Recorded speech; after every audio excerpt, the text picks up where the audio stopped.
자, 그 다음에 전철역에 도착을 했습니다. 자, 전철역에 도착을 했고 여러분들의 목적지는 어디예요? A 호텔로 가셔야 돼요. 그런데 전철역에 딱 도착을 했을 때 이 전철역에서 A 호텔까지 얼마나 걸리는지 그것도 굉장히 중요하잖아요.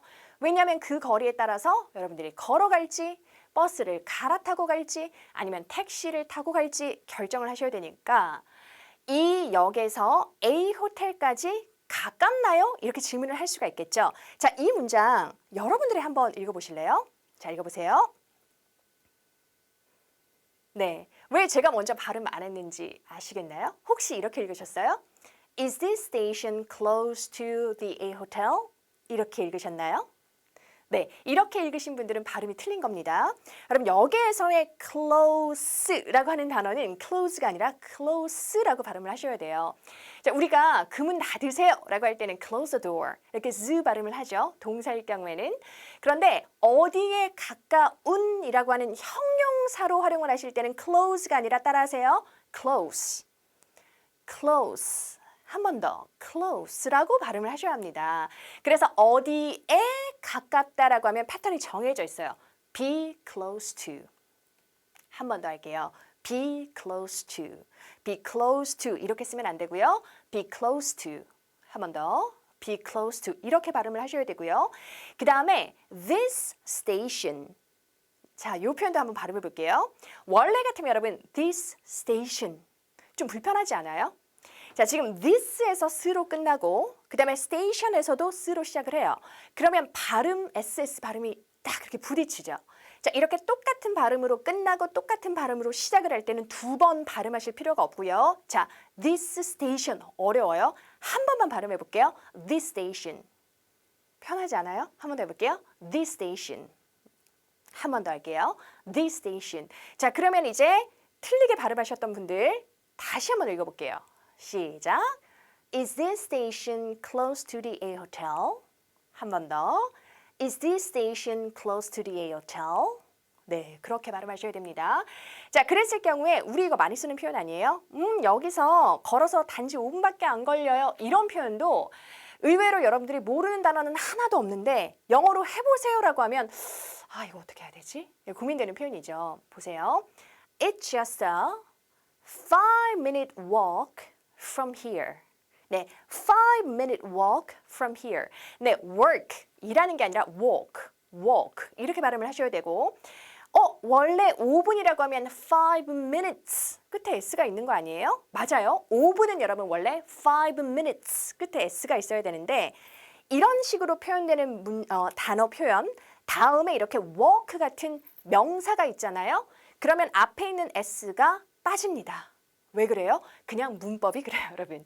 그렇게 아시면 되는 거거든요. 그래서 뒤에 뭔가 명사가 오면 5 minutes walk가 아니라 5-minute walk 이렇게 쓰는구나라고 기억을 하시면 될 것 같아요. 자, 이 문장 한번 외워볼게요. It's just a 5-minute walk from here. 한 번 더. It's just a 5-minute walk from here. 한 번 더 해볼게요. It's just a 5-minute walk from here. 네, 잘하셨습니다. 자, 다음으로 이번에는 버스 타는 거 한번 해볼게요. 자, 버스 타시면서 제일 많이 이제 그 질문하실 때 Does this bus go to the A hotel? 이라고 해서 이 버스 A 호텔까지 가나요? 이거 이제 질문하시고 타시잖아요. 그대로 쓰시면 돼요. Does this bus go to Does this bus go to? 이 표현이 아마 가장 간단하게 쓰실 수 있는 표현인데 좀 다른 표현으로 바꿔서 말씀하실 수도 있어요.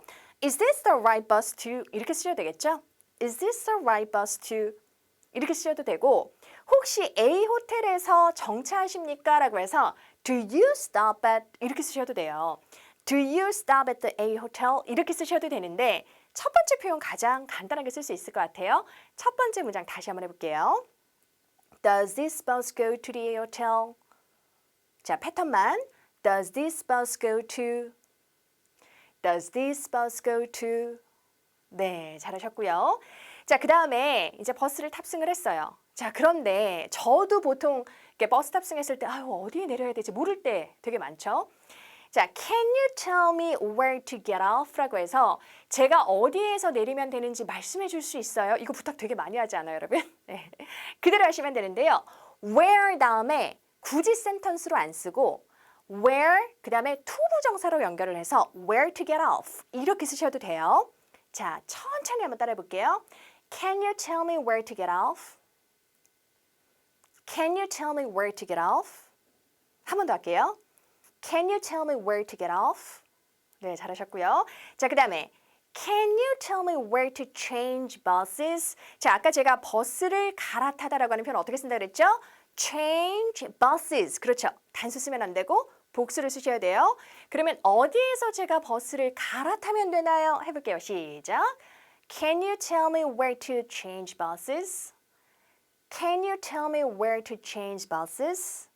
세 번째 문장은요. Do you mind if I open the window? 라고 하는 표현입니다. 자, 여러분들이 창문을 열고 싶은데 그냥 창문을 탁 여는 것보다도 뭐 옆이나 앞에 앉은 승객에게 창문 좀 열어도 될까요? 이렇게 공손하게 좀 질문을 하는 게 낫겠죠. 자, 그럴 경우에 Do you mind if I? 라고 하는 패턴을 써서 제가 창문을 열어도 괜찮으시겠습니까? 이렇게 질문을 하는 건데 원래 mind라고 하는 동사는 사실상 꺼리다 라는 뜻이기 때문에 직역을 하게 되면 내가 창문을 열면 당신 꺼리시겠습니까? 이렇게 질문하는 거예요. 그래서 답변을 할 때 여셔도 됩니다 라고 할 때는 no, 그죠? No, I don't mind. 아니요, 제가 꺼리지 않습니다. 이렇게 여러분들이 답변을 하셔야 되는 거겠죠? 자, 그런데 예전에 제가 수업 시간에 mind라고 하는 동사는 뒤에 ing를 써요. 이렇게 설명드린 적이 있어요. 자, 그렇다면 아래 문장 보실게요. Do you mind opening the window? Do you mind opening the window? 자, 이 두 문장의 차이점을 혹시 아시겠어요? 자, 둘 다 문법적으로는 맞는 문장이고요. 뜻이 다릅니다. 네, 첫 번째 문장은 쉽잖아요. 내가 창문을 열어도 괜찮겠습니까? 이고요. 자, 그러면 두 번째는 누가 여는 거예요? 그렇죠. 당신이 이게 내포되어 있는 거예요. 자, 그래서 do you mind 다음에 if I 이런 주어가 없을 경우에는 당신이 창문을 여는 것을 꺼리십니까? 다시 말하면 창문 좀 열어주시겠어요? 할 때 쓰는 표현이에요. 자, 차이점 아주 큰 차이점이 있죠. 그래서 내가 뭐뭐를 하겠다라고 하면 Do you mind if I? 이렇게 시작을 하시면 되고 상대방한테 이거 좀 해주시겠어요? 라고 질문을 할 때는 어떻게 한다? Do you mind? ing 이 패턴으로 가시면 돼요. 꼭 기억하셔야 됩니다. 자, 그 다음에 자, 이번에는 택시를 타고 가는 걸로 해볼게요. 사실 뭐 큰 호텔일 경우에는 호텔 그냥 얘기하면 되겠죠. 자, 뒤에 보시는 to the A hotel please. 그냥 to 방향만 잡아서 큰 호텔, 유명한 호텔일 경우에는 그냥 이렇게 얘기하시면 될 것 같고요. 좀 상세 주소, 네, 꼭 호텔만 가는 게 아니라 뭐 친척 집에 갈 수 있고 친구 집에 갈 수도 있고 이럴 경우에는 Can you take me to this address? 해볼게요. Can you take me to this address? 네, 아까 제가 bring하고 take의 차이점 설명드렸죠.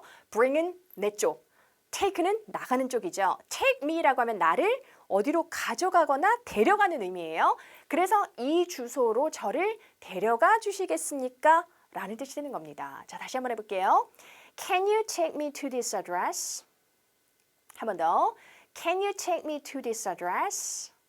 네, 잘하셨고요. 자, 그 다음에 보통 여러분의 짐이 굉장히 많아요. 그럴 경우에는 거의 택시 기사님들이 트렁크를 열어주시는데 좀 뭐 짐이 그렇게 많지 않아도 트렁크나 이런 데 보관을 하고 싶어요. 자, 그럴 경우에 Please put my baggage 그냥 in the trunk 이렇게 쓰시면 됩니다. 따라해 볼게요. Please put my baggage in the trunk. 네, 잘하셨고요. 자, 그 다음에 자, 택시를 탔는데 좀 여러분들이 여기가 초행길이 아니고 잘 아는 곳이라고 생각을 하고 한번 해볼게요. Take the shortest route, please. 한 번 더. Take the shortest route, please. 이거 무슨 뜻인 것 같아요? 네, 최단 거리로 가주세요. 할 때 쓰는 표현이에요. 당연히 shortest route라고 했으니까 최단 길이 되는 거고요. 보통 우리말로 할 때는 최단 길로 가주세요지만 영어로 표현할 때는 최단 길이라고 해서 그게 주소가 있는 게 아니잖아요. 그러니까 그럴 때는 최단 길을 선택해 주세요라고 하는 go to보다는 take라고 하는 동사를 씁니다. 자, 그대로 take the shortest route. Take the shortest route. 자, 그 다음에 can you turn the heat up? 이라고 했는데요. 자, 보통 여러분들이 택시를 탔는데 온도가 좀 안 맞아요. 자, 히터를 틀어는 놨는데 조금 더 히터를 더 올렸으면 좋겠어요. 그럴 경우에 turn the heat up. 네, up은 올리는 거잖아요. 그러니까 열을 올려주세요 라는 뜻이기 때문에 히터를 좀 더 올려줄 수 있어요? 이런 뜻이 되겠죠? 해볼게요. Can you turn the heat up? Can you turn the heat up? 자, 그 다음에 Can you turn off the air conditioner? 이건 아시겠죠, 여러분? 에어컨을 영어로 뭐라 그래요? air conditioner라고 하는 거고요. 자, 보통 저는 동남아 여행했을 때 많이 겪는 건데 좀 습한 지대다 보니까 정말 에어컨 정말 소위 말해서 빵빵 틀어놓는 뭐 호텔도 그렇고 그다음에 교통수단도 그렇고 그럴 경우엔 좀 많이 춥더라고요. 자, 그럴 때 에어컨 좀 꺼주시겠습니까? 네, 끄면 turn off가 되는 거고요. 만약에 키면 turn on이 되는 겁니다. turn on, turn off. 이렇게 반대말이 되겠네요. 자, 그 다음에 자는 곳이에요. 그래서 여러분들이 정확히 하차하시고 싶은 지점이 있어요. 그러실 경우에 여기서 내려주세요. 이 표현 많이 쓰시죠? 나를 내려주다라는 표현을 영어로 어떻게 할까? 나를 떨어뜨려주면 돼요. Drop me off here. 이렇게 써요, 여러분. 이거 많이 쓰시지 않아요? 한번 해볼게요. Drop me off here. Drop me off here. 자, 내려주는 건 나를 떨어뜨려주면 돼요. Drop me off here.